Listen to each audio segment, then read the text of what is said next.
Well, good evening, everyone. This is our regular meeting of the Urbana Community Development Commission. I'd like to welcome the lady in the audience. And with that, I'll call the meeting to order. The meeting is now in order, and we'll proceed with roll call.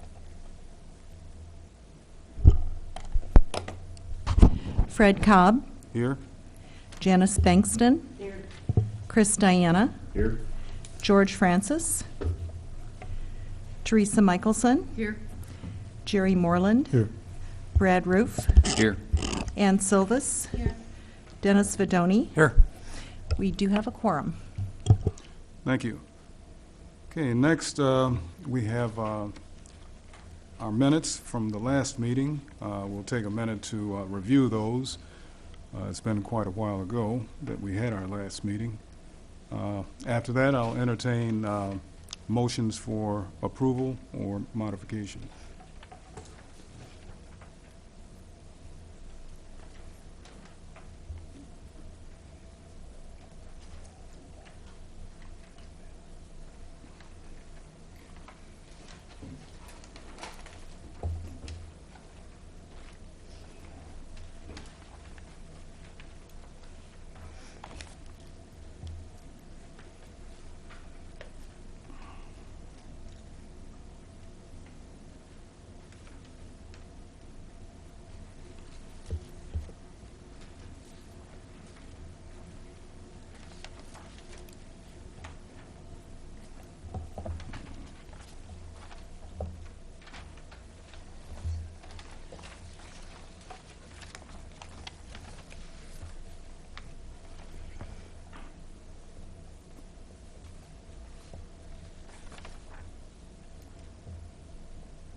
Okay, I think we've had enough time to do our review.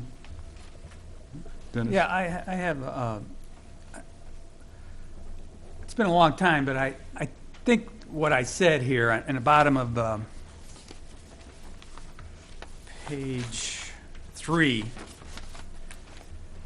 just, and I'd like to have it modified, is that Commissioner Vidoni felt this was a good option, concept, and program. And our greatest weakness with HUD is our lack of timeliness in the expenditures of our funds. Is what I was trying to say there. That's where we've caught the most heat over the year. I think that's what I said, actually, some variation of that. Yeah, I guess we have to vote on this, but this is what I think I said, and hopefully you agree with that. And our greatest weakness with HUD is our lack of timeliness in the expenditures of our funds.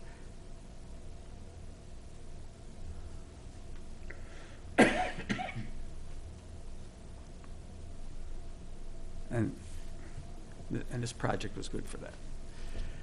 And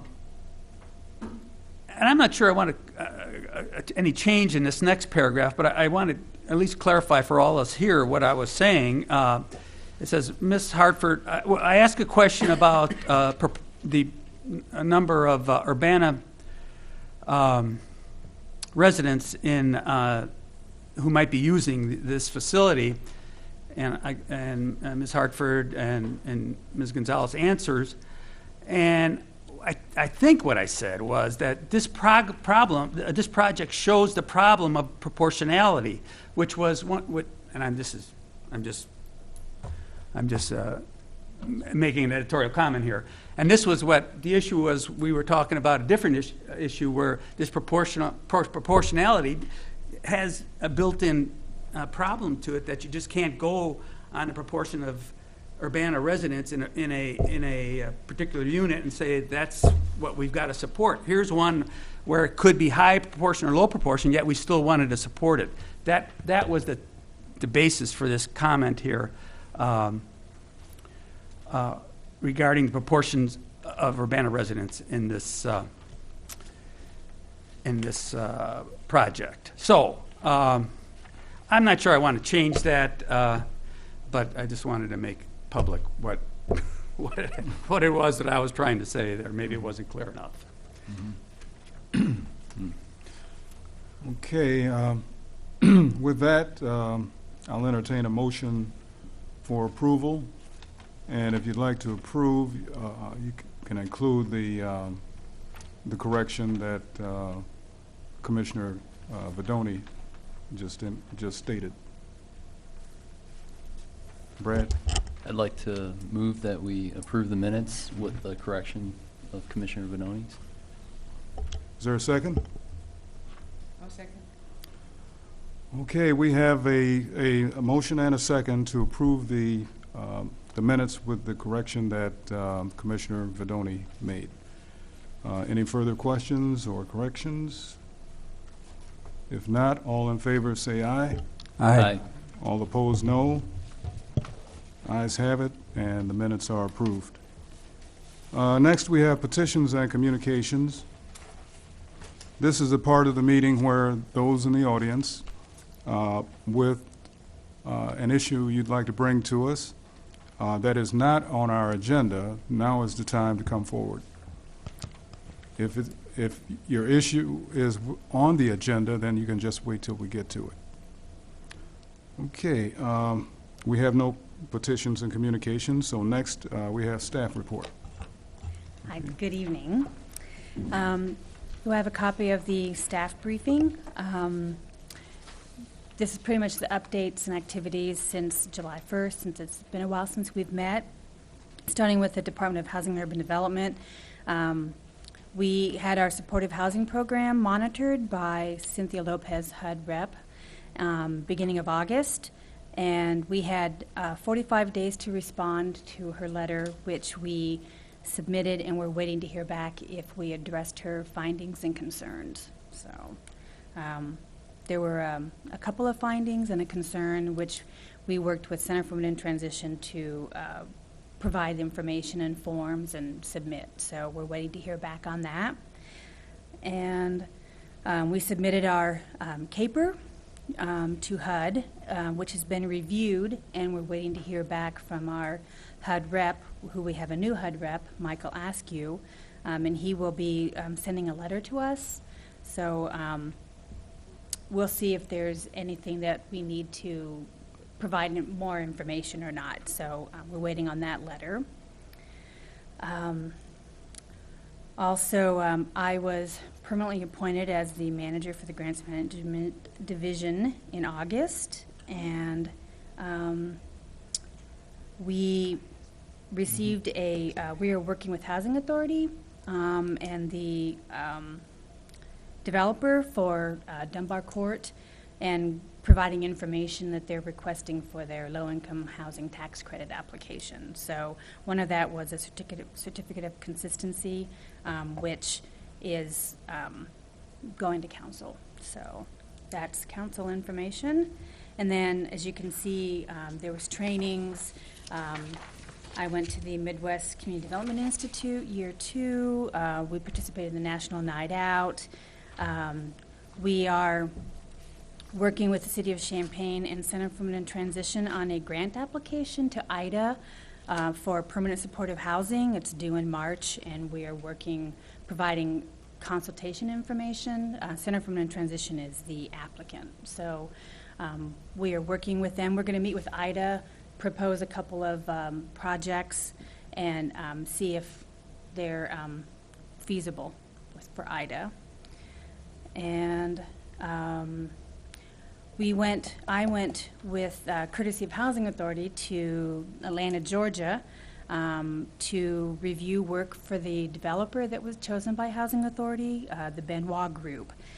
We went down there to look at some of their multifamily housing, which was very interesting, very nice. You can see Connie attended some trainings. We had our neighborhood cleanup. We, for the grants coordinator position, we had interviews last month, or this month, and we are working on finalists, and hopefully at the first of the year, we will have a new staff person, which we will bring to the Community Development Commission meeting in January, so. And that's, Jen is going to be attending the HUD Home Certified Specialist Training in Chicago next month, so, and take her test, so that'll be good. And then we've just attended regular meetings, so that's, any questions about anything, or? Yes. What were some of the findings in the audit? It was just, one was about I didn't bring that letter with me, but it was a policy question, like a termination policy that Center for Women in Transition did not have in their, that clients have to sign, so they just had to make a termination policy and then have their clients sign it, and then we submitted that to HUD. So it was just a few things like that, and so we feel that we addressed all of those. Was it only with Center for Women in Transition? Yeah, all of but them? there was a conflict because the HUD rep that monitored us was friends with Salvation Army, and so they were not monitored. But the policies and things and the changes will be to them as well.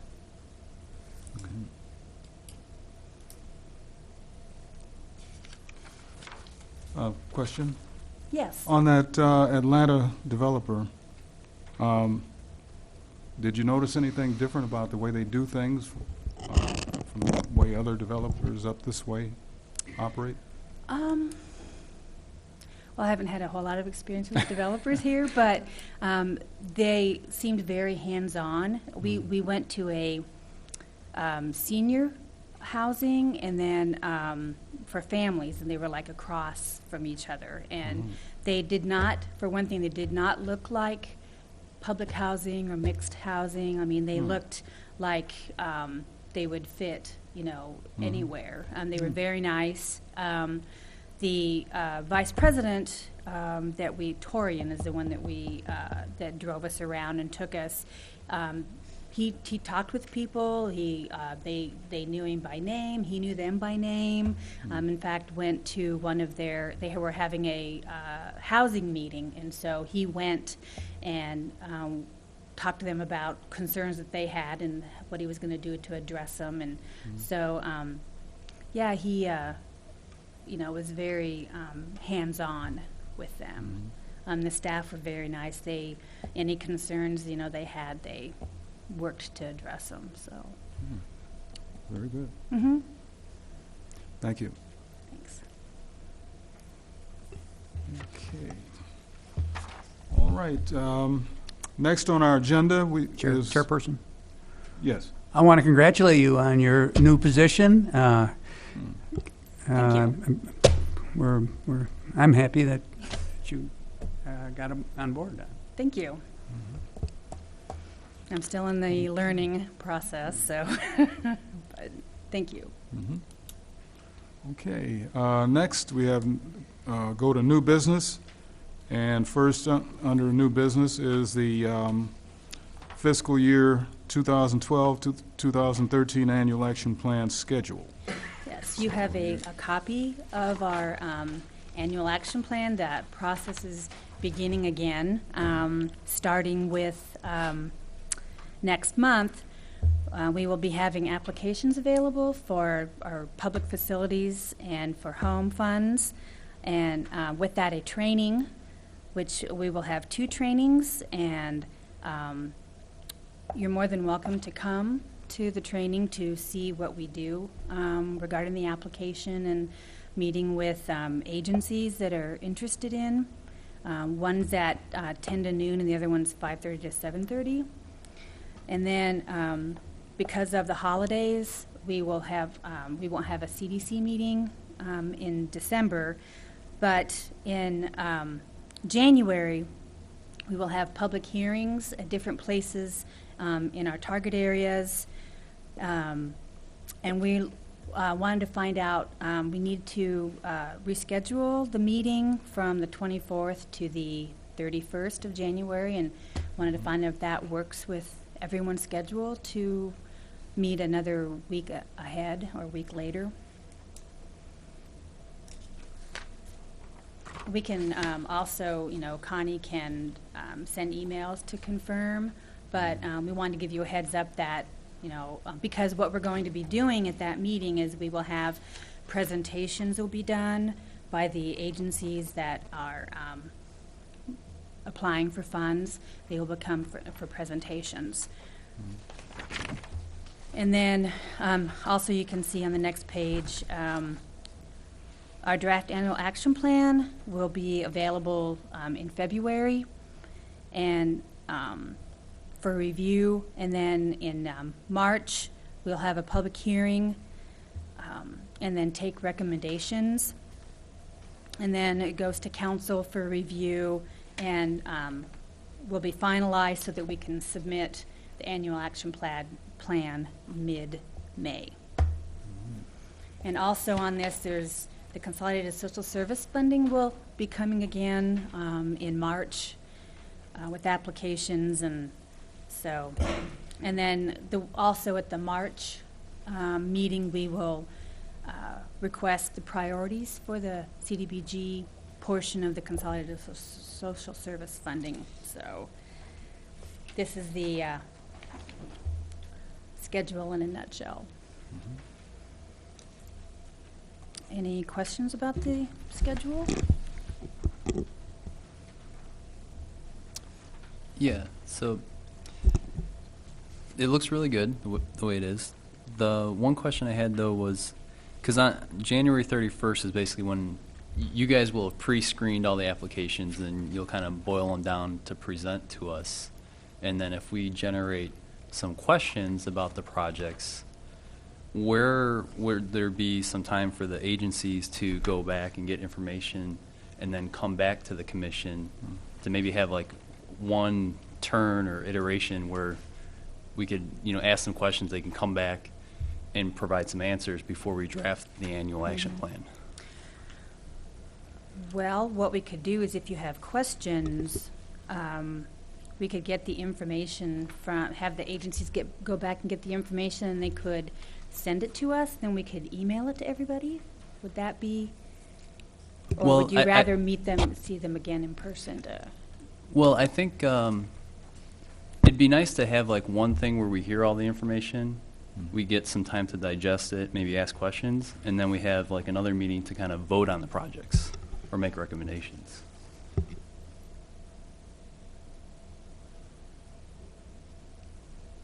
At least just throw in like one more layer so that, we kind of hear it all, then come back and then make a recommendation.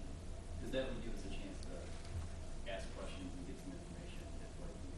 Because we always end up asking a lot of questions, then we have to vote that night without having additional information. Well, let's see, it looks like, the agencies make their presentation on, in January, whenever we schedule it. Then in February, we will go over it again. And perhaps we could do some voting at that second, that review in February. We can, but it seems like You want I one more just time, huh? we Well, can- it's just because basically in the years past, the way the process works is then we get to that point and we're like, well, if we have to rewrite the draft plan, that's going to take a lot of time. We'd have to have another meeting. So, basically, I'm just saying, like from a process perspective, we haven't built that into the process. Well, I think if the agencies do their presentations on the 31st and you have questions, they could come back on the 28th. Mm-hmm. And they could, February, and they could give you the information at that point, because this is still, the draft annual action plan, and it's, so I think there would still be time, rather than having a separate meeting to, And if I'm remembering correctly, I don't think we don't have a draft AAP to present at the January meeting. I think it's strictly just to review the applications and give the applicants a chance to actually present. So, but are we asked to make a recommendation on a formal vote? We're usually asked to do that at this January meeting, correct? No, I don't No? think it's just doing presentations. I mean, Well, because it does. but I it mean, says staff makes preliminary based on criteria that we have for Mhm. scoring. Yeah, yeah. And so, but when are we asked to concur or to make our recommendations as a commission? 327. That's the final, but Well, what's the matter with 228? Yeah. I think in January, they provided some guidance in the past. I mean, it's been done at different times Mhm. over different years, but I'm thinking that they voted yes or no on including some things. On that January Or 3rd.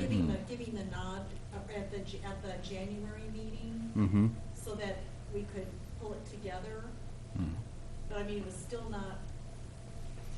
Because, I mean, that's kind of how, at least I recall that it's happened in the years that I've been on the commission, and it's basically, we're not building in to the process where we get to ask a bunch of questions, but not make a decision or make, a recommendation. It'd be nice to be able to have some time to get some information and come back and then make that recommendation as a commission. At least Mhm. that's my opinion. well, I think it could be done within the meetings that we have scheduled. On the 31st, they make presentations, you have questions, because you'll be getting the applications ahead of time, to Mhm. review before the meeting. And then with questions, agencies will be here, you can ask the questions. If they don't have the information, they can go back and get it. And they can come back on the 28th of February, because this is, Sure. just to, and they can answer the questions at that point. I think that's fine, but I think an important point here would be is that we're not asked to make recommendations on the 31st as a commission then. Like, our first time that we would be asked to make recommendations would be on the 28th then. Well, on March 27th here, it says after the public hearing, we have a regular CDC meeting, Mhm. and also CDC recommends a draft AAP. We could do it then. But sure, I just would like to talk about it ahead of time so that we all had an expectation of kind of how the process would work and how the iteration would happen before we made like our final recommendations. Well- Well, what you're suggesting means that the draft that they create on February 1st might need to be revised on the 28th or whenever the questions get answered, and that's Yeah. been difficult before. Yeah. Because if we meet on the 31st and the draft is created on the 1st, that means that there's no time to address any issues that come up on the 31st. There's also the possibility, if you're interested, in that on the 21st of January, rather than canceling that meeting, having agencies come and do a presentation at that point, and then if you have questions, then you can come back on the 31st. Yeah, I We mean. could do that, if it works with everybody's schedule. That's the date we You- had originally. Right. But now we're talking about both of them, right? We're talking about both the 24th and the Right. 31st. Mhm. That we just have the presentations on the 24th. And then any questions that you have, we would have them meeting on the 31st a week later, and they could come, and they could Mhm. answer your questions. That And then we sounds could have pretty our reasonable. preliminary recommendations as well. Yeah. I think that sounds pretty good. So the Yeah. agenda for the 31st becomes the agenda for the 24th, and the 31st then is It'd be not so much half. response, but questions. It would be half. The part that says agencies make presentations would be on the 24th. Uh-huh. Staff presenting preliminary recommendations would be on the 31st. In addition to agencies answering any questions that the commission has from the 24th.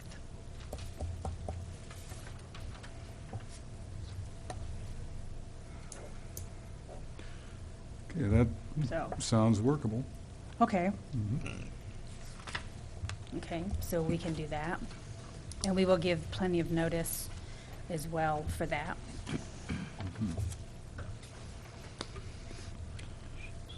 Okay, so, Any other questions or anything else that stands out? Yeah, the only other question I had is, I assume that it's just because they didn't happen to be plugged in here, the regular commission meetings for April and May and June, or?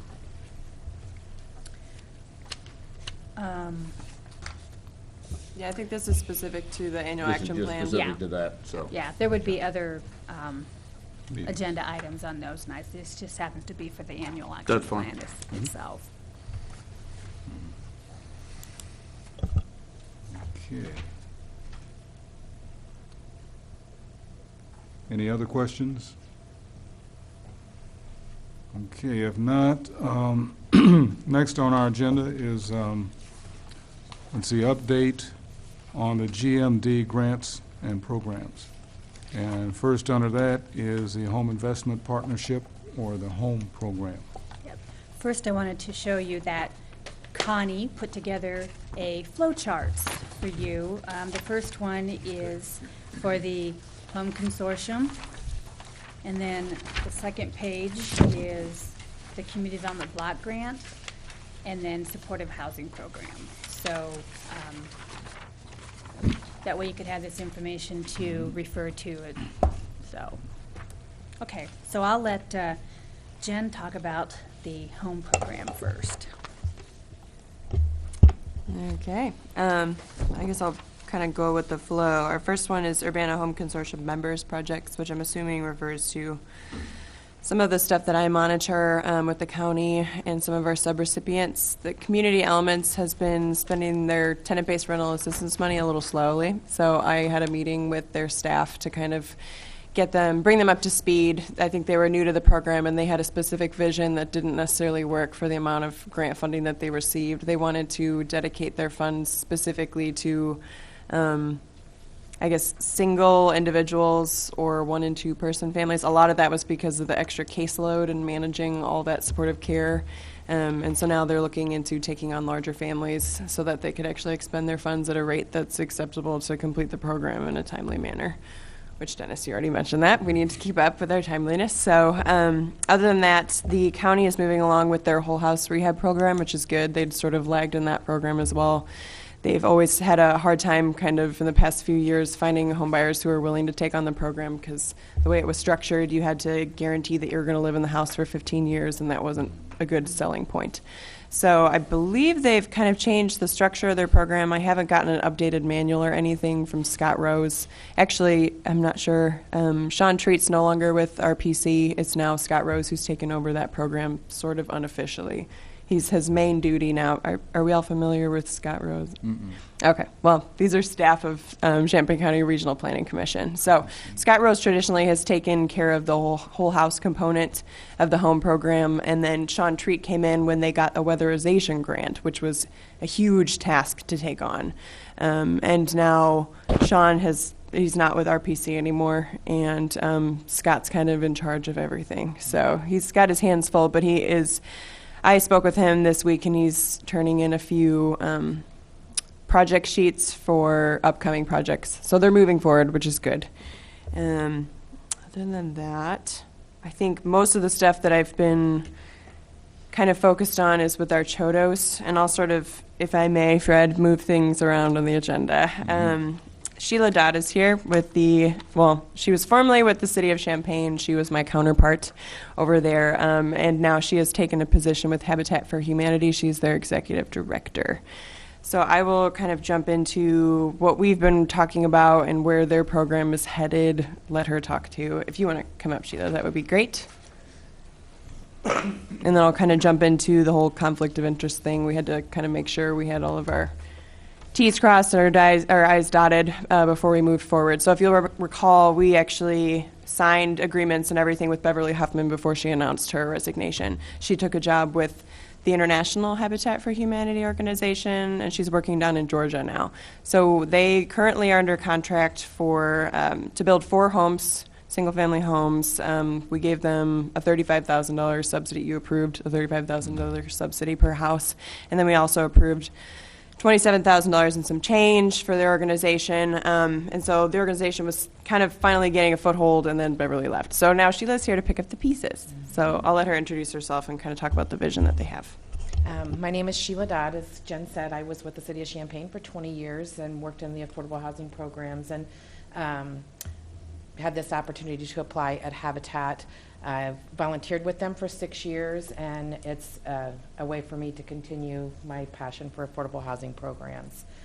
We are just about to finish our first Chodo house at 901 North Division. You'll all be invited to the dedication ceremony. It's going to be on December 16th, but because of the weather, we don't really want people going into her house with snowy shoes on. So we're going to work with Crystal View and have it at their community center. So you'll be getting an invitation there. We do have a commitment to do 3 other projects. We have Families in Line. They will be approved by our board in January, and you'll be approving the lots in January so that we can hopefully not have a commitment issue with the Chodo funds this year. So we are on track to keep moving. My vision is to finish 4 houses this next calendar year with Habitat. One is NSP, a stimulus project for Champaign, and then these 3 Chodo projects that we have contracts for. And then the following year, I want to pick it up to 6 homes a year throughout the county. So kind of where I'm at. Like I said, I have volunteered for a number of years. As I decided to apply for the position, I was very sensitive to the conflict of issue, criteria, and once I made the decision to apply, I no longer attended any internal meetings where we were discussing the home funds. And thankfully, the August meeting was canceled of our internal meeting, and that's when I did apply. And once I started the interview process, I did not come to any more meetings or have any further discussions about funding or projects or anything along those lines. I do understand that since I'm at the Neighborhood Alliance or Habitat now, we do have to go 1 year without receiving additional funding. But given what's on our plate, I think we have plenty. That 1-year clock started October 28th, and since we've got 4 projects to do this next calendar year, I think we'll be fine. We can ask for additional funding, come next summer or fall for the following year. But as I've told Habitat, we have to perform. We have to show we can do this in order to get additional funds, because I'm sensitive to the issue on both sides of the street. I'm not going to leave Champaign-Urbana hanging, and I'm not going to leave Habitat. So. Yeah, I'll direct your attention to the memo that I had typed up. It basically is a timeline here, a timeline of the events. The members of the Urbana Home Consortium, we meet for a home technical committee meeting once a month, which is what Sheila was referring to. And we discussed this at length and kind of looked at, okay, when did meetings fall? When did Beverly's announcement happen? When did we make the Chodo funding decisions? And we've sort of preliminarily agreed that there was no conflict of interest at the time that those Chodo funding decisions were made. And after the meeting was held where we made those decisions, Sheila's hands were not kind of in the pot, if you will. So it was kind of left in the city of Urbana's hands to actually execute the agreements and get all that stuff done. So I know you have not had a chance to actually look at this, but if you see anything that, isn't clear on this memo, or, you have more questions about it, that would be great, just so that I could have the feedback, because I want this to be as clear as possible for 20 years moving forward. Yeah. So I plan to take this to our next home technical committee meeting, and the other consortium members have already said that they don't think there's a conflict of interest either, but we do have to keep that clock. The clock is ticking for that 1 year when we can't give them any additional funding. So it was kind of good and a relief to find out, okay, we're okay. We can still spend the money that they're already under contract for. That was my main concern. So now that we're done with that, then I feel better. So, yeah, if you have any questions, I can take them. We're very excited to have Sheila on board. we're excited to have a high-performing Chodo. It'll be great, so. Any go ahead, Dennis. It's an evening for congratulations. Thank you. We got all kinds of new people in supervisory positions. I want to steal a little bit of Commissioner Diana's thunder because he has a lot of thunder to steal. But he can give it away. At the last Community Development Commission meeting in July, Commissioner Diana brought up the issue of the firewall between Habitat and the Neighborhood Alliance, given that a mortgage is held by the Neighborhood Alliance. And I guess I just want to know if you're aware of that, or if you've been working on making that firewall. And I'm not sure what you're talking about, but I will do some research and make sure that it's actually, that's clear. why I'm asking the question, so that you do become I am taking a HUD and the University of Illinois and is doing a Chodo managerial and certification class, and I'm taking that, which is quite an honor to be able to undertake it. And at the end of it, we'll have the opportunity to get a $10,000 capstone project funded. These are some of the same policy things that are being discussed. There's 15 communities that are taking this, and we're not the only habitat that has a spinoff Chodo. So I've been asking some of these similar questions because there needs to be a clear legal division between the two. Unfortunately, what I have found is some of the others only have a partnership on paper, where ours is a lot more formalized than what others have. And so I will look into that. This is my third week on the job, so I'm still kind of feeling my way through. Yeah, as I said, it was sort of a question Sure. with a Sure. sort of a stimulus behind it. Yeah, and any of those kind of questions, feel free to email me or stop by Habitat and ask the questions, because really my goal is, I started out at the city of Urbana many years ago working for the planning department and worked for Champaign. I came back and worked for Urbana under contract. I have a deep caring and commitment for this community as a whole, and so I'm sensitive to try to not do anything to cause any problems anywhere. I just want to help people get into housing. So. Okay. Anyone else? Thank you very much. Okay, and I will update everyone on the other two items under that Chodo heading. Thanks, Sheila. So Ecolab, we've still been working with them on Chodo certification, and their lawyer produced a letter that she received from the IRS stating, basically backing up her opinion originally, which is that Ecolab, the LLC that they formed, which was under Passive House Institute US FIAS, could adopt the tax-exempt status of its parent organization. And so we're kind of taking that to mean, okay, Ecolab obviously is 501c3, but that's all we really needed to be able to certify them. Now, I've sent a letter to Katrine Klingenberg to ask her to actually formally apply. Now that it's technically a new organization, we need to technically certify a whole new organization. So I'm hoping that she will get that to us quickly. Problem is, their organization, she has really been focusing on a lot of the educational aspect of housing, and she's out of town a lot. She's usually out of the country, actually. So I'm not sure when we'll have that. I'm expecting to be able to cancel the December CDC meeting because I don't think she'll be able to get the application done in time. She's still not in the United States right now. But it is possible that she will do that. And what I'd really like to do is have that issue resolved before January 31st, which is when HUD will look at all of our numbers in the reports, and they will send out a letter and say whether or not we're meeting our commitments or not.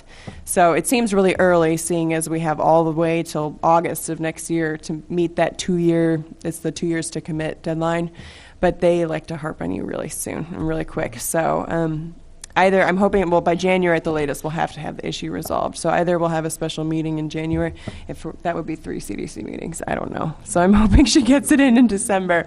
It's very complicated, but we're kind of glad that she's, stuck it out and has continued to work with us. to get this resolved. So that was good news. The Dublin house is just about completed out there at 1302 West Dublin. And Fias has built that, but obviously their cash flow is pretty low, so they would love to get reimbursed at this point. They've kind of foot the bill while we, figure this situation out. And as of right now, I don't believe they have a staff person. Kat's sort of their only point of contact. Technically, I think she's working for Fias right now. So that's Ecolab, and then Homestead Corporation. Oh, sorry, I'll take questions on Ecolab before I jump. Did they have the house sold at Dublin? They still do not have a home buyer, and she has asked us to help facilitate the marketing toward that end, but I haven't even heard back on a sales price, so it's kind of hard to sell a house when you don't know how much it costs. And at this point, our funding is kind of finite. We're already we have contracts that are established with them. Mm-hmm. There's been an issue with some sort of sewer line. I guess somehow that lot was split a long time ago, and it was like a shared sewer line, and they can't seem to access the sewer line that's underneath the house that's just to the north of them. And so it's going to cost them a little more money. They've just been, they've taken a lot this past year. So moved a lot because of that, or I thought we talked about that. Anyways, Oh, really? Okay. So what is so then in August is when they need to expend funds on the projects that we've approved the last, is it 2 fiscal, are they kind of behind 2 fiscal years now? Well, yeah, this is us as like the whole, the consortium as a whole. So not necessarily particular to Ecolab, but their Chodo funds obviously are factored into that calculation. So HUD tells us that we have 2 years to commit funds, aka 2 years to sign contracts, identify the properties, obviously, and then put them into our accounting system. So at this point, I have Ecolab in the system, but if you do not spend money within those 12 months, and some of these contracts are, kind of past that, obviously, then they ding you again. So it's like front end, back end, you're just in trouble. So I've kind of taken the contracts out. Actually, we had met a while ago with Katrine. This was a long time ago.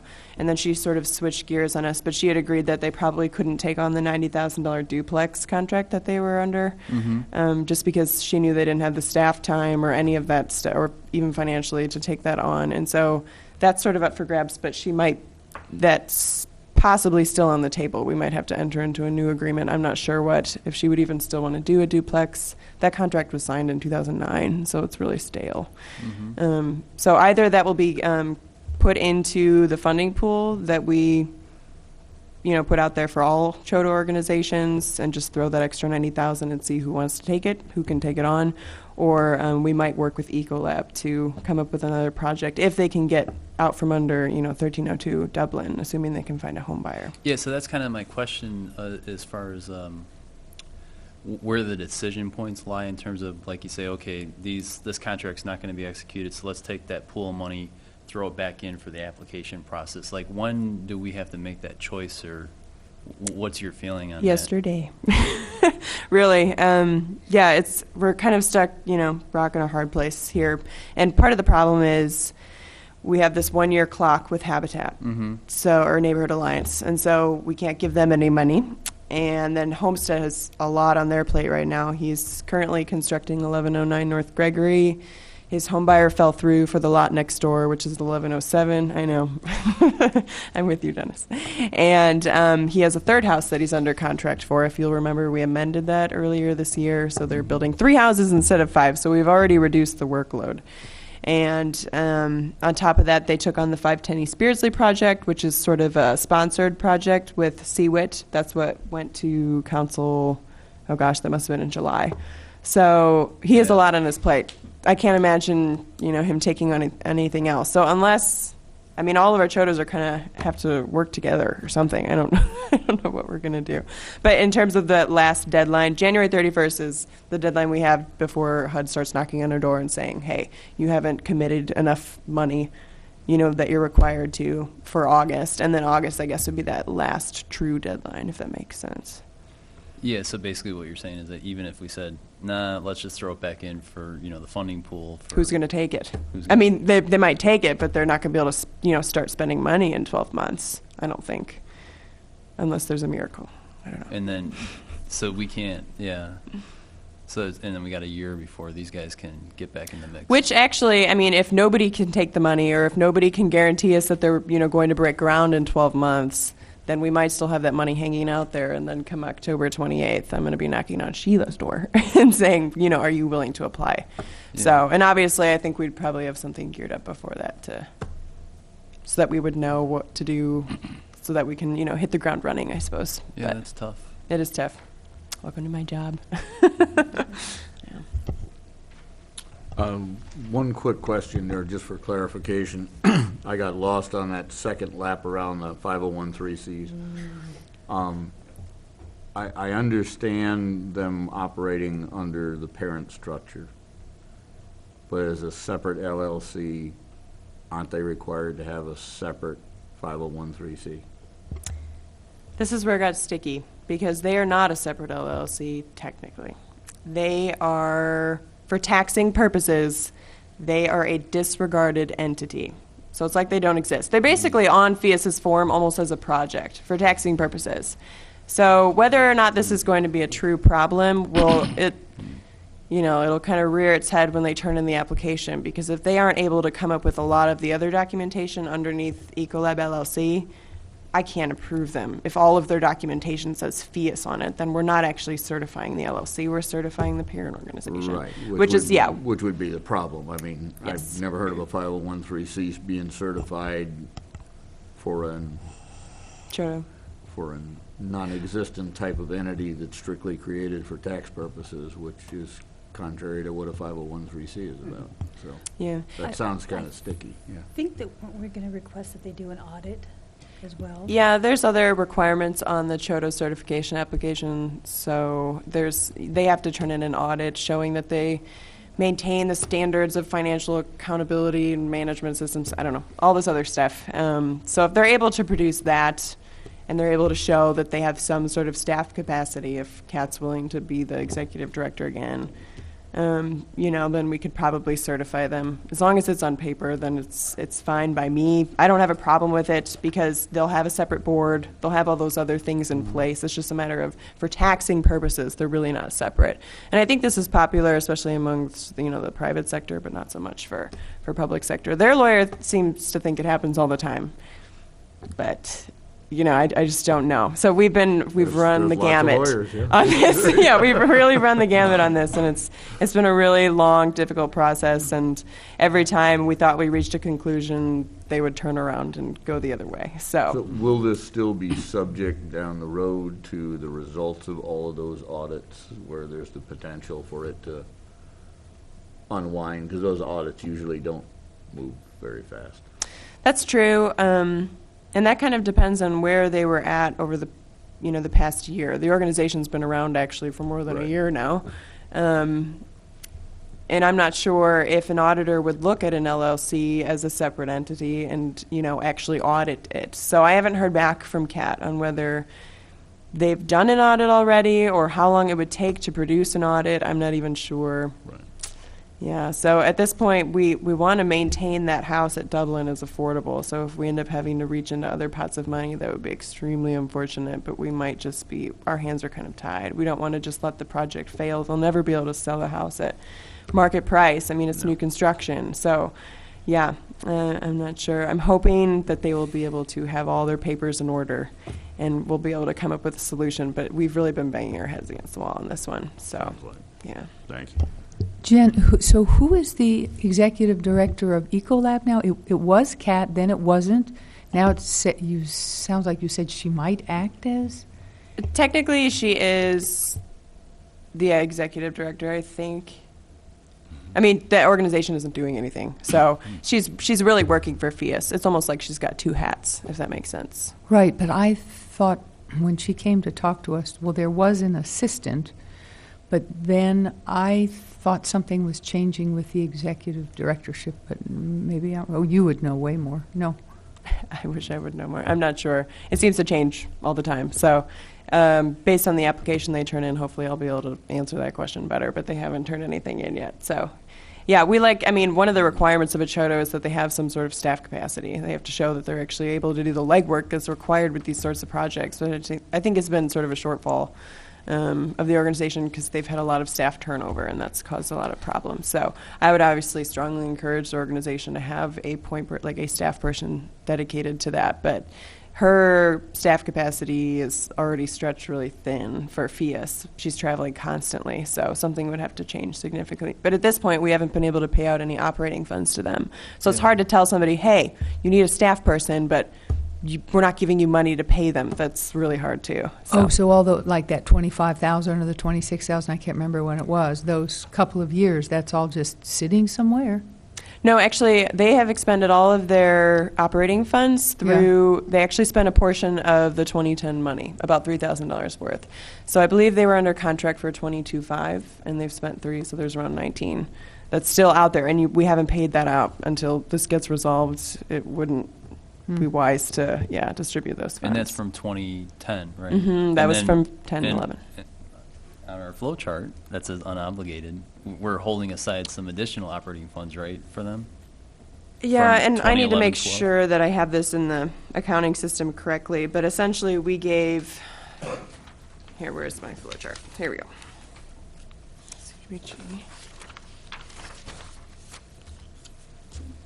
Yeah, so we had actually left an unobligated portion of Chodo funds from 10-11 that we ended up allocating to both Homestead and Neighborhood Alliance. That kind of, we wanted to, first in, first out kind of.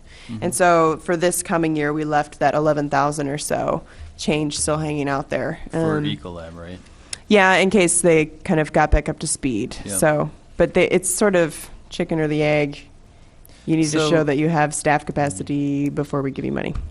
Is there a way that if we were to make a decision to say, hey, you know what, looks like it's not going to happen, or they're going to be out a lot longer getting their stuff together, that we could take that unobligated funds and distribute it to the currently operating Chodos? Oh, certainly. Who can't use it? Yeah. I mean, Well, these. can I make a comment? Just because I have more experience with home than anybody else here. We could ask for a waiver for that 1-year time period. If Neighborhood Alliance is performing and you guys are up against a deadline and we feel we could do it, we could go to HUD and ask that, show this documentation, there wasn't a conflict of interest, we are the only performing Chodo in the organization, and HUD may grant that waiver. So it may be that October 28th deadline isn't firm. But given our internal conversations, we feel like at this point it's best not to ask the waiver, just to move forward. But we do have that option out there that we may act on if we need to. It's better to do that than to lose the money. We don't want to take that chance of losing it if we can use it in the community. Yeah, well, I mean, but we also have Homestead, too. That's Right. Mhm. No, but maybe he could hire someone if he had more money. I don't know. It's frustrating because we keep setting money aside for Ecolab and they're just not doing anything with it. Well, actually, in 10-11, those funds were set aside in anticipation of Neighborhood Alliance becoming a Chodo. So we didn't set those aside for Ecolab necessarily. Yeah. And the funds that they do have, they're under contract for already. It's just that this year we decided to leave it there. We didn't want to give, I don't know. It was kind of, what's the right word? I don't want to say political, but it didn't seem quite right to give Neighborhood Alliance that much more money than Homestead, which is why we still had this money left over. Because it didn't make sense to give Homestead that much more money just because it was sitting out there. So it could be that if we don't end up using those funds and we're not able to give it to Neighborhood Alliance for whatever reason, we don't technically have to obligate that as Chodo operating. It could just turn into project funds, which would then be prorated to each consortium member, which isn't a whole lot. I mean, just a few $1,000s, here and there. But it doesn't even have to be used for operating. Okay. We just like to have that because we ask a lot of our Chodos, and for them to be able to support the staff that is necessary to maintain these programs, it's kind of a nice thing to do to keep them around. Yeah. And those operating funds are hard to come by.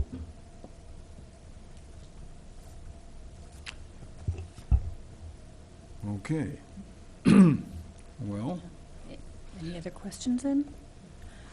If not, we'll move on to Randy talking about housing rehab programs, whole house and emergency grants. If you can give like an update on what's. just just an update on what's been going on since the last time we've met. Yes. It's on. Okay. Yeah, just a few things that's been going on. Our programs basically have stayed the same for quite a few years, and this year has been no difference. And with the economy and things the way it is, we've been getting a lot more phone calls as far as our senior repairs and our emergency grants and access grants. But just to date, right now, we've got 5 whole house rehab projects that have been approved. 2 of them have been signed in contracts and are in progress. One of the bid openings was this afternoon for the 3rd project, and the other 2, we've got a contractor site visit scheduled for the next week for the last 2. Depending on how much more funding there is, whether we're able to do another 1 or 2 projects after that. But right now, we've got 5 in the works. As far as our EG emergency grant programs, we've got 7 projects that have been approved, and majority of those have been completed already. Out of those, 2 were furnace replacements, where the cracked heat exchangers were on 2 of them, so carbon monoxide was coming in. Another one was a water replacement, water heater, sewer line plugged up. That just gives you some ideas of what our emergency grant programs actually address. They are emergencies. I mean, these people are without heat or without a sewer system. So that's a real popular program, not because it's available for the people that actually need the assistance. And it's an emergency. They don't have the funds and don't have any way to fix it. So between Connie taking all the phone calls for all the applications and scheduling the applications, it's been a busy year. And then with our senior repair program, senior repair and persons with disabilities, that's also been quite active this year also. And that's just the program that just tries to keep seniors and persons with disabilities in their homes, just help maintain them. Hanging storm doors.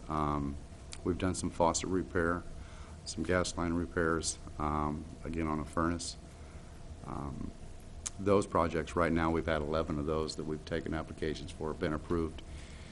And I think we're sitting on about 6 more that we just haven't had time to get through the application process yet to get out and get things done. So it has been quite busy, as usual.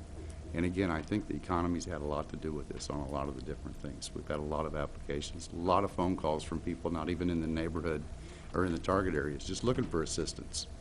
And with the different agencies we do work with, we're always able to get them steered in the right direction, at least either the counties with their programs, weatherization programs, or Champaign's with their programs also, and then some of the statewide programs. So it's been not a dull moment. Never is. And again, neighborhood cleanup this fall was another huge success. It's been a little different though, the last couple, and again, I think the economy's got a lot to do with that. The dumpster loads have been down. The metal recycling has been way down. Anything that's out there, people are already recycling and taking care of themselves. So it's been a big difference there too. But just to give you an idea, out of the newsletters that Connie mails out for all of our neighborhoods that we targeted, there's a little over 2,500 newsletters that goes out. 2,500 households gets mailed these. And every cleanup, it averages anywhere between 9 and 12% of the population takes advantage. So really, that's helping a lot of the people in our neighborhoods. So, and then now that we were talking the Home Consortium and their Choto projects, and with Neighborhood Alliance going to be asking for some more lots and things, we'll need to consider that when it comes time for budgeting again to make sure we've got enough in our property acquisition. Right now, we are sitting on 5 buildable lots that we do have available. So, and that came about this year. We were able to purchase 3, but if Habitat asks for 3, we'll be down to 2, and if we get another Choto going. So that's something else just to keep in mind when it's budget time. Always try to keep a little bit in there, so if we come up against a dilapidated property, we're able to at least proceed with it. So other than that, that's about all we've been doing. So any questions or any comments? Yeah, I've got a couple of questions, Randy. you say your calls have been increasing. Is that, do you keep a tally on that? Or is it just an intuitive kind of response, or? Not really a tally, I don't think. Well, just out of curiosity, if you had to make a guess as to what, I thought I heard you say you've had more calls than in previous Than years. usual, yeah. What I believe so. Okay, what would be a percentage increase? I mean, just off the top of your head. Oh, I'd say probably a good 10% increase in calls. And a lot of that is, a lot of it's word of mouth from, we've helped this senior, and the neighbor finds out, or vice versa. And then with Connie's newsletters, everybody says, you know, it's a newsletter, it goes out. Nobody reads those things. Well, come to cleanup, I'll show you how many do.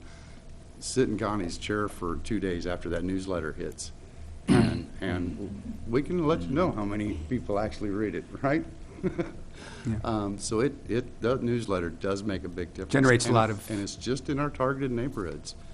But then the word gets spread out across the street that somebody's not in our neighborhood, which is good, because our emergency grant program and our senior repair and person with disability programs, that's available citywide. That's just not targeted neighborhoods. But if we advertise citywide, we'd get some of them done, and we'd get as many as we could.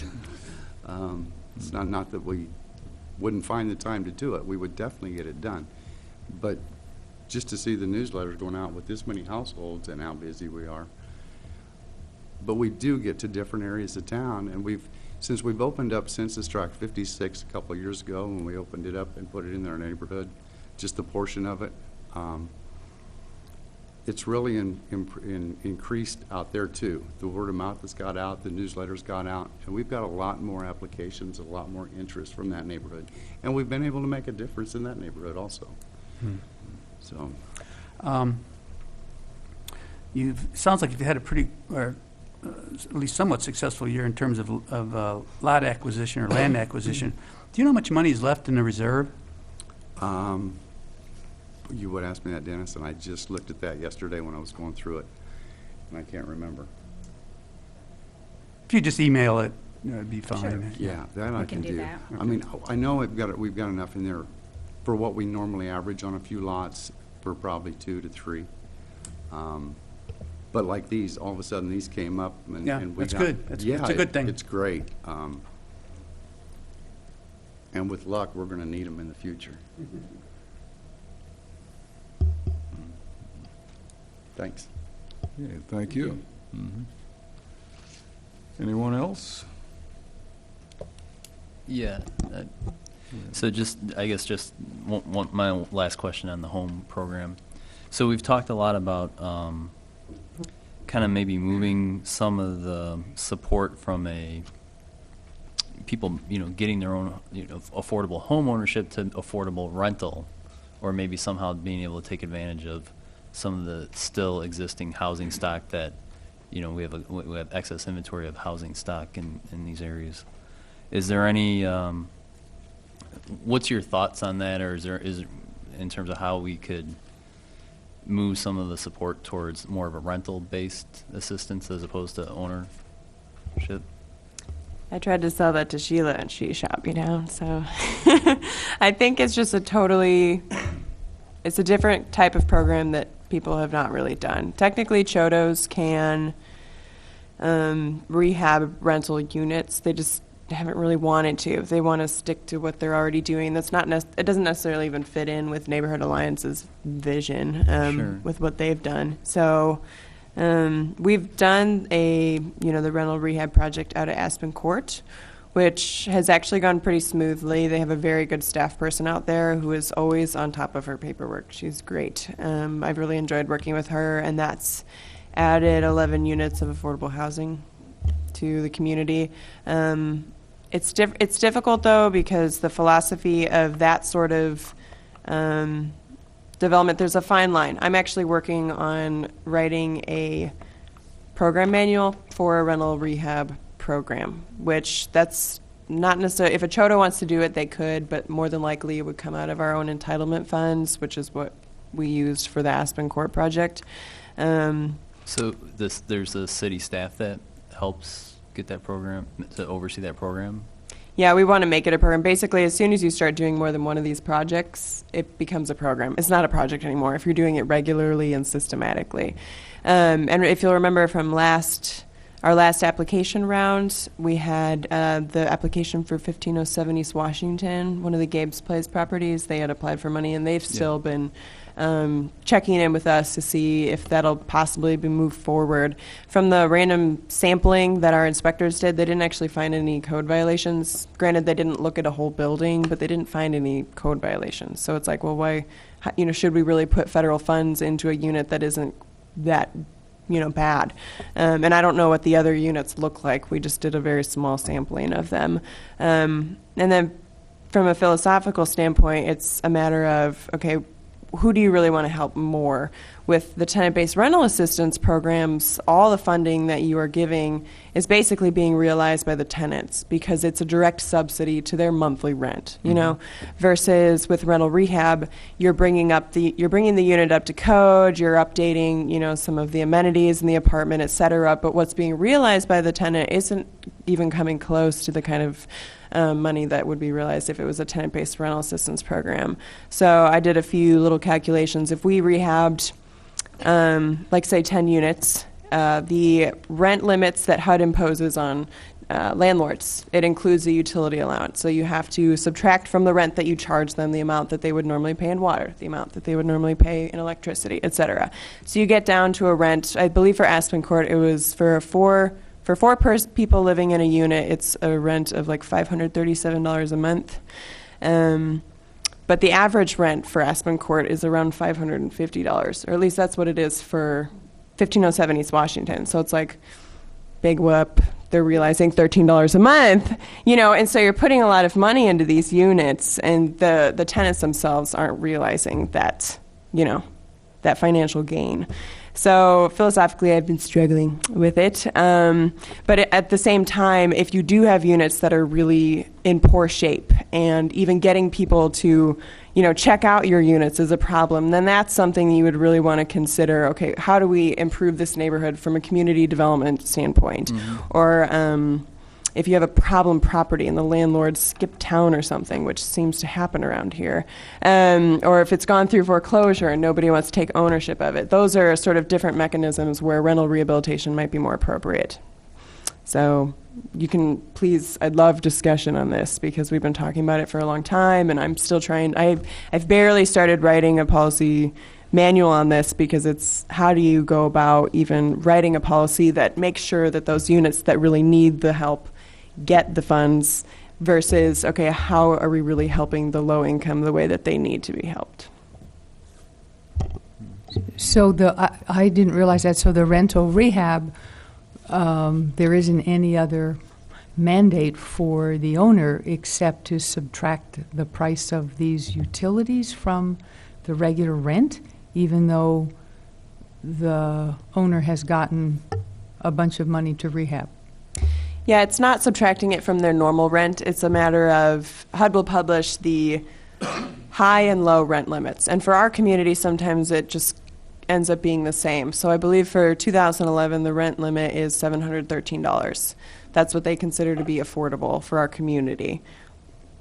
And so from that, you're supposed to subtract utilities, which actually is a significant amount. So you aren't allowed to charge, I think we subtract about $183 from that to get that rent for Aspen Court. And that's based per person too. The amount of people living in a unit, that changes the water calculation, so it's not going to be exactly the same. It could range anywhere from like $528 to $540 some odd dollars. Yeah, so it's kind of, it's sticky. I'm not sure, and that could change. I mean, rent limits could go down, they could go up. They're just published every year, and it's probably based off of census data would be my guess, or other market surveys. But that's done at a federal level. So Aspen Court was rental rehab, and the average rent there's $550. A little less. I would say maybe $530 would be the average. And that's the market rate for the rent of a unit there? Well, I don't really know that for sure. I'd have to check. A lot of those units are actually, they have some sort of HUD assistance. So whether it's Section 8 people that are living there or some other sort of federal program, I can't really speak to the market rate. I would have to check with Beth Laughlin. She's the main staff person, but I remember Gabe's Place saying that 550 was their market rent, and that's very close. Those developments are, right by each other. So for that area, 550 isn't. For like 2-bedroom? For a 2-bedroom, yeah. So that's the price you'd pay if you just walked up and wanted to sign a lease then. And then you say that by the time you take our high limit rent, subtract out the utilities, it comes to like 530, so really the assistance to the tenant is like 13 $20 a month or something, yeah. So for they get $20 a month towards that 550. and this I should also put it in perspective of the affordability period. So this would actually last like 5 years. That's the affordability period for these types of projects. As long as you don't spend more than $14,900 in a unit, then they have to maintain the affordability for 5 years. So for the Gabe's Place example, we were toying with the idea of, okay, what if we rehab 10 units and each tenant realized $20 a month? I believe it came out to around 16, like we would kind of gain back $16,000 of savings for all those units for rent that's actually realized by the tenants, like savings that's realized by the tenants. And that would be with a $40,000 investment. So if we put $4,000 in each unit, 10 units, we'd get $16,000 of that back into the pockets of the tenants themselves.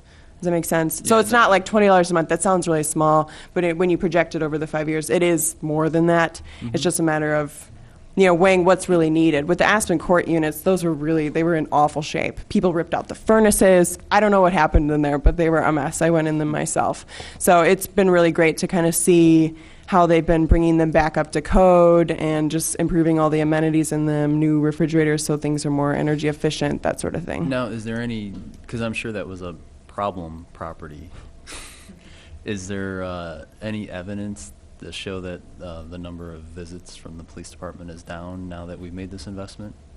Well, actually, the project isn't over, so I don't know if I would want to speak to that quite yet. They're still doing construction. They've gotten final inspections approved for 8 of the 11 units. So it's not quite done, and there aren't people moving in. And so I think the idea is the more people you have living there, the safer it is because there's more eyes watching, that sort of thing. So I don't think I would be able to answer that question quite yet, but I do know they've still had a lot of problems out there. But have you guys thought about how to put some metrics to sort of quantify that return on investment? Some of these qualitative returns. I don't know. I have not. I've only focused on the money. Well, we could always contact the police department to find out, how many calls. Yeah, I no, mean, it's just a discussion here comparison, because you did a really nice analysis from 16,000 out of 40,000, but there might be like a multiplier in there as well in terms of.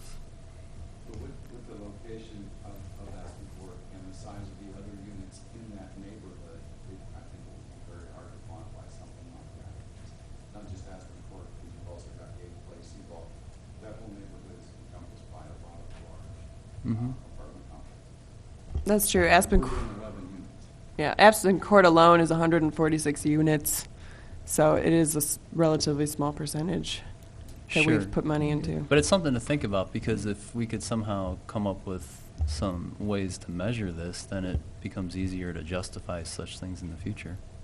I just don't think statistically that would work out. And I can tell you from dealing with problem properties on the neighborhood organization that occupancy rate is a huge factor. So we have one landlord where the calls for service from the police have gone way down, but he's now less than half occupied. So of course there aren't as many calls.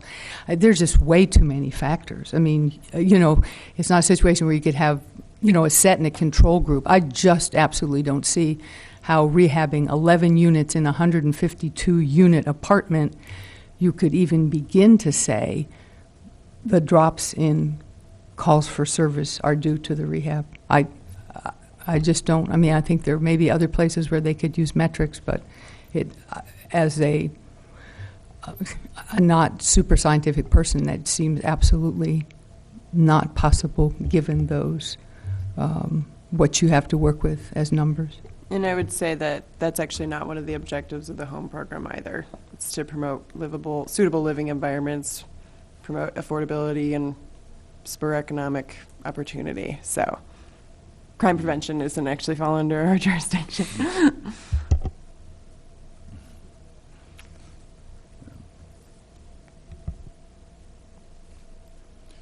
Okay.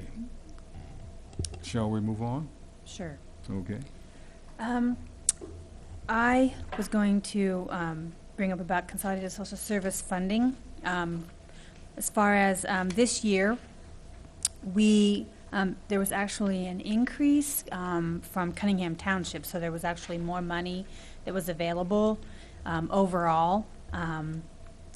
We, per priorities from council and, from CDC here, we did sign agreements with Champaign County Regional Planning Commission, their Senior Services, Community Elements Roundhouse, Greater Community AIDS Project, and the Urbana Neighborhood Connection Center. And they are all signed agreements, and they are, for the most part, they're submitting their reports. And what I did is I gave you a copy of the report that they are required to submit. They submit it on a quarterly basis, and it's also a certificate of income based on the family size. And so they have to show how many Urbana residents were served and what their income, and it has the dates when it's due. So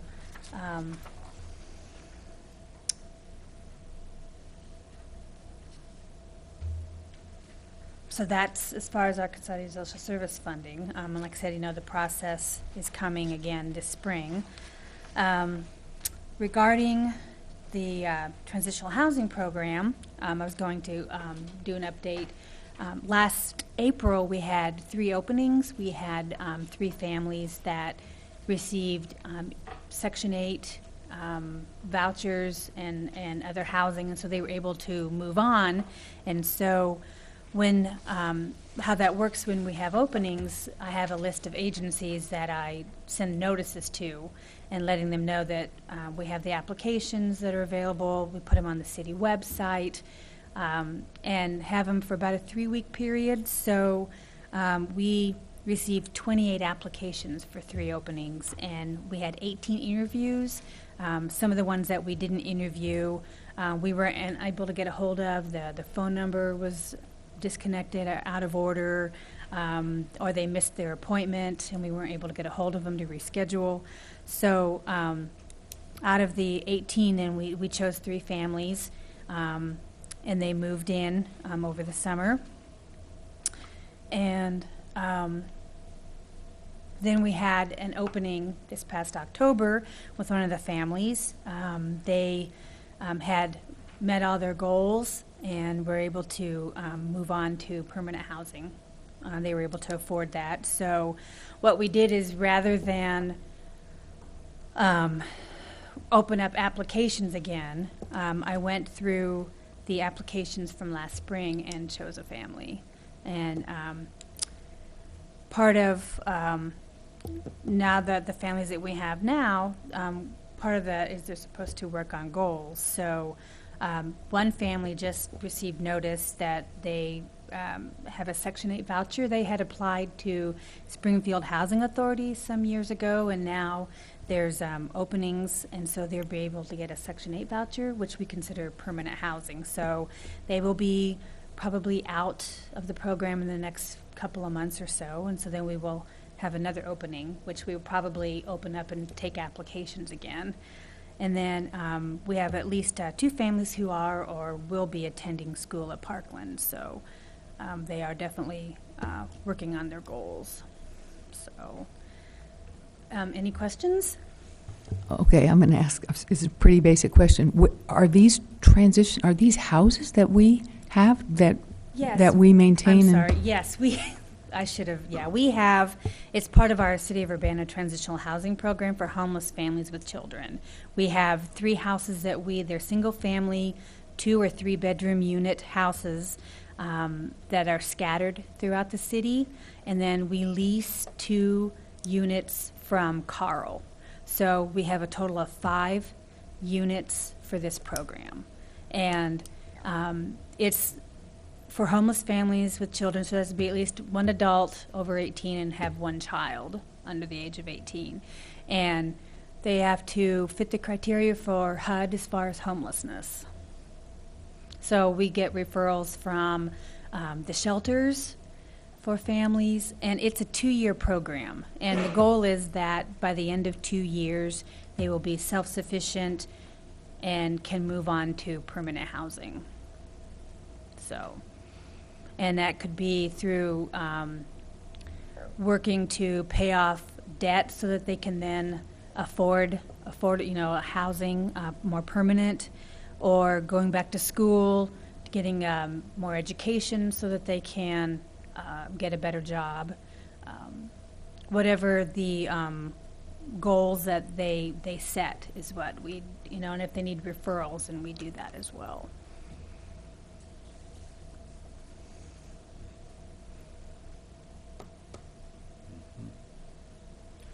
Okay. Any other questions?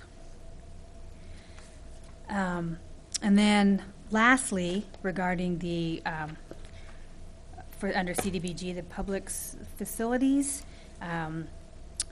we have they are required to do reporting as well, and I have a copy of that. It's the same report, but what they do is they are supposed to submit this report when the project is done versus quarterly. It's on a different timetable.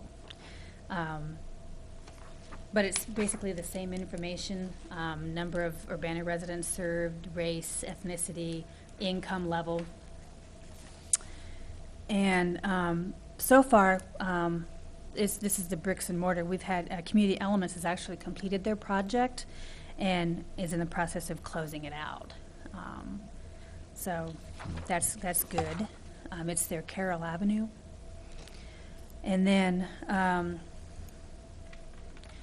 if you don't have any other questions, I can go on to the supportive housing program. This is the one that's renewed through the Continuum of Care and the NOFA, in which Center for Women in Transition and Salvation Army receive operating and supportive services funds and administration, and then we administer this grant. The annual progress report that is required of this, for the first time, HUD requested that it be submitted electronically. So we had to gather information, had to put it into electronically, and there were a few bugs, but I think they've worked them out, and then so from now on it will be submitted electronically. And then the renewal for this grant was submitted along with the larger application in October, which was also submitted electronically, and it's been submitted for the past couple of years. We've had to do that. So there was 2 exhibits. There was Exhibit 1 of this report that talks about the continuum of care and the members and all that information as a whole, and then Exhibit 2 is each of the projects, so the budgets and that information, and then that's all submitted to HUD. As far as this grant, there will be some changes probably coming with the next grant with the renewal. Center for Women in Transition has requested that they administer their portion of the grant when the grant is renewed, and we get the grant agreement in March or April.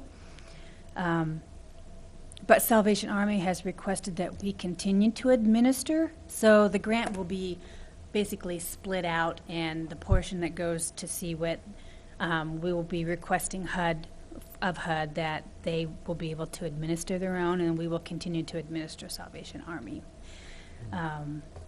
And so we will have to get letters from the agencies and submit that with the grant agreement, asking that it be amended. And one note, Salvation Army, they recently have been working with the Veterans Administration in Danville. They signed a contract to provide services, beds in their homeless stepping stone shelter for homeless veterans. And they have actually asked us to administer this contract for them. And so we agreed, and we're waiting to get that contract from the Veterans Administration. So, and with that comes some administration money. And we thought that, we've had a good working relationship with Salvation Army, and that this would be good, and it might, make up for some of the admin money that will be lost with the separation of this grant. So, any questions?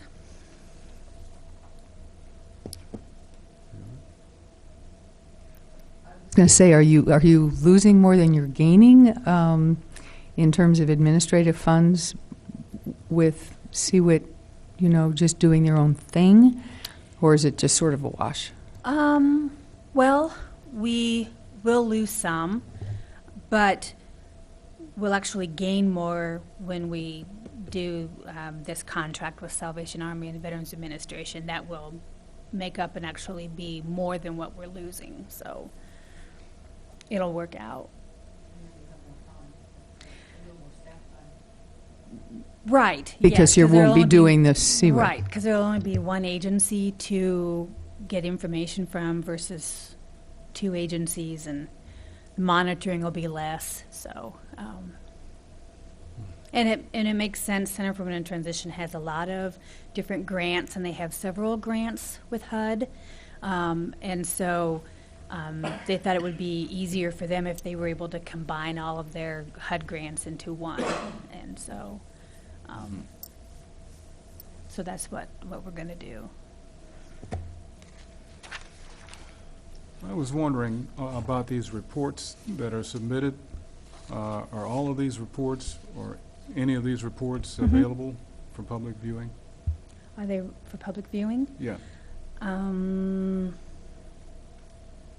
don't think that we put them on our website, but I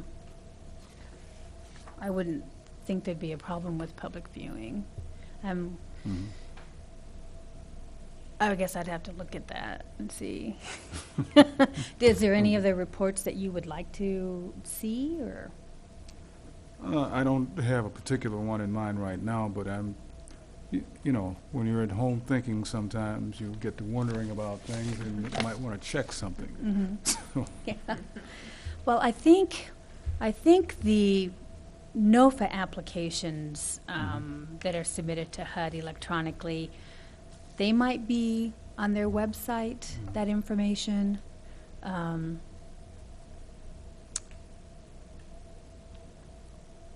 But I would have to check on that.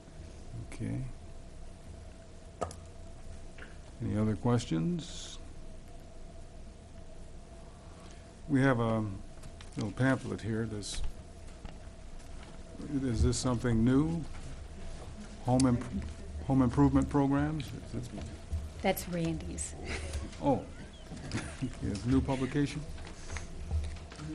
No, it's the same publication I think we've used in the past. It's been put together new since July of this year, with the new income limits on the back,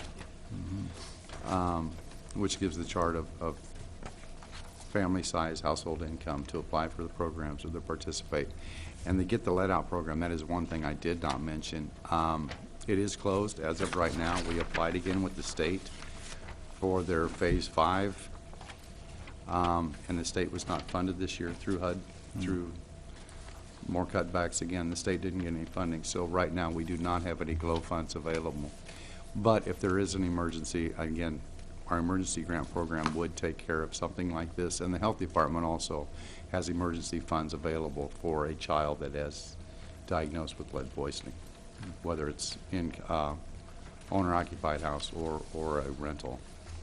There are funds available for that. Okay. Anyone else? Questions? I think we've exhausted our agenda for this evening. So with that, if there were no other questions or comments, meeting is now adjourned.